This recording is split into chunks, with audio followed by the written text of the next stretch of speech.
شروع اللہ کا نام لے کر جو بڑا مہربان نہایت رحم والا ہے۔ آسمان کی قسم جس میں برج ہیں،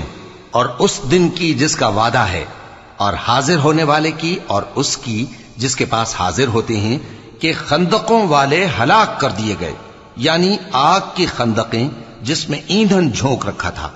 جبکہ وہ ان کے کناروں پر بیٹھے ہوئے تھے اور جو ظلم وہ اہل ایمان پر کر رہے تھے ان کا نظارہ کر رہے تھے، اور ان کو مومنوں کی یہی بات بری لگتی تھی کہ وہ اللہ پر ایمان لائے تھے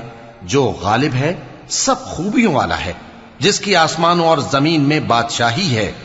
اور اللہ ہر چیز سے واقف ہے۔ جن لوگوں نے مومن مردوں اور مومن عورتوں کو تکلیفیں دیں اور توبہ نہ کی، ان کو دوزخ کا اور عذاب بھی ہوگا اور جلنے کا عذاب بھی،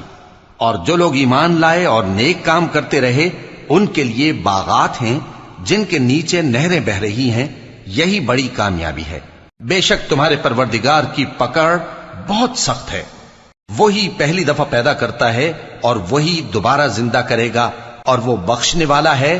بہت محبت کرنے والا ہے، عرش کا مالک، بڑی شان والا، جو چاہتا ہے سو کر ڈالتا ہے۔ بھلا تم کو لشکروں کا حال معلوم ہوا ہے، یعنی فرعون اور سمود کا؟ اصل بات یہ ہے کہ کافر مستقل جھٹلانے میں لگے ہیں، جبکہ اللہ بھی ان کو ہر طرف سے گھیرے ہوئے ہے۔ یہ کوئی معمولی کلام نہیں، بلکہ یہ قرآن عظیم الشان ہے، لوح محفوظ میں لکھا ہوا۔